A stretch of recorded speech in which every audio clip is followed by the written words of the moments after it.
The sound of my daughter's screams still echoes in my nightmares.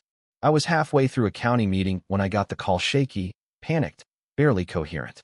"Mr. Coleman, you need to come home now," Sandra, our caregiver, sobbed. "Mrs. Duval dragged Ava out of her wheelchair and zip-tied her to your solar panels. She said she won't let her go until you remove them." My blood froze. Ava, my 17-year-old daughter, born with a spinal cord injury, had more resilience in her pinky than most grown adults. And now she was being tortured because of solar panels. I broke every speed law getting home. My knuckles turned white on the steering wheel. "Is she hurt?" I barked. Sandra couldn't answer right away. "She's not speaking, she's in shock. That woman is still here with 2 men from the HOA board. They're taking photos of your panels and claiming your installation is illegal. When Ava tried to stop them from entering your office, she zip-tied her. I tried to intervene, she shoved me down. I'm not just Ava's father. I'm Marcus Coleman, Deputy Commissioner for Environmental Affairs. I helped author the very legislation that legalized solar panel installations across residential communities in our state. SB 1047 had passed only months ago, and I had spent years fighting for it. What I never imagined was that someone would use my own daughter to try to punish me for it. By the time I screeched into our driveway, the neighborhood was out in full force. Dozens stood watching as Judith Duval, the president of our HOA, stood smugly beside my roof-mounted panels like she was posing for a magazine. And there, tied to the metal frame on our back patio, was Ava, face flushed, wrists zip-tied above her head, legs sprawled awkwardly where she'd been dragged from her chair. Her wheelchair lay tipped over in the grass. "Dad," she cried when she saw me. "She said she's not letting me go until you take them down." I rushed forward. One of the HOA board members tried to block me, waving a clipboard full of printed emails. I shoved past them, dropped to my knees, and started tearing at the zip ties with my hands. Judith shrieked. "What do you think you're doing? Those panels violate HOA aesthetics regulations. I gave you multiple notices. So you tied a disabled teenager to them in the sun?" I warned. "She was having a tantrum," Judith snapped, screaming and flailing when I came to inspect the violation. I had to teach her respect. I could barely see straight.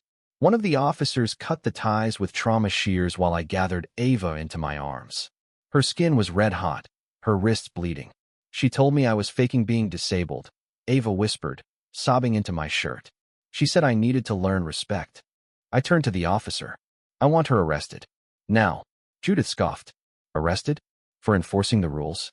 You can't be serious." "I'm deadly serious. You assaulted a minor, kidnapped her, falsely imprisoned her, and endangered her health. You tied my daughter to a metal frame in 90-degree heat." The officer didn't wait for more.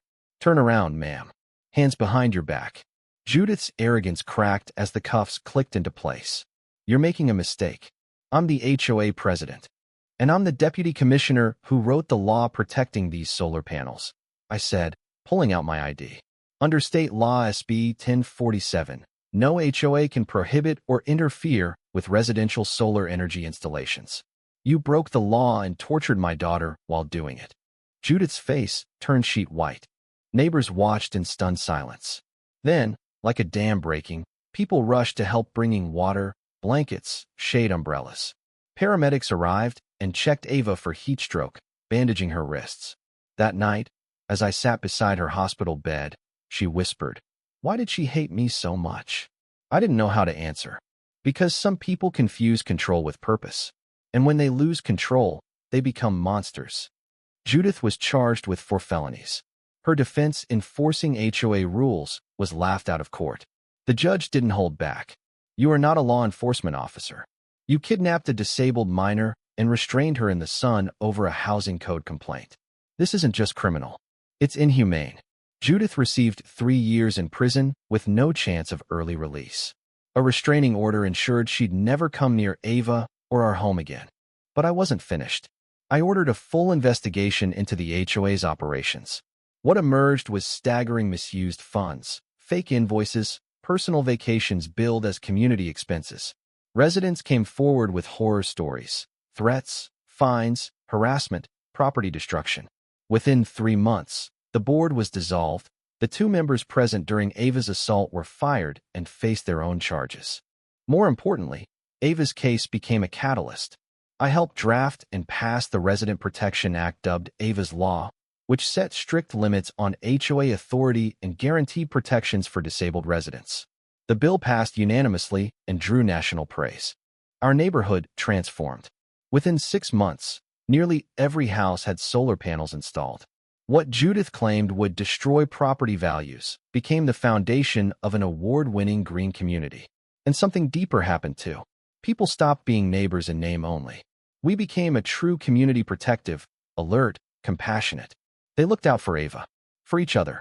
One day, as we sipped tea in the backyard, Ava handed me an envelope. It had no return address, just her name written in careful script.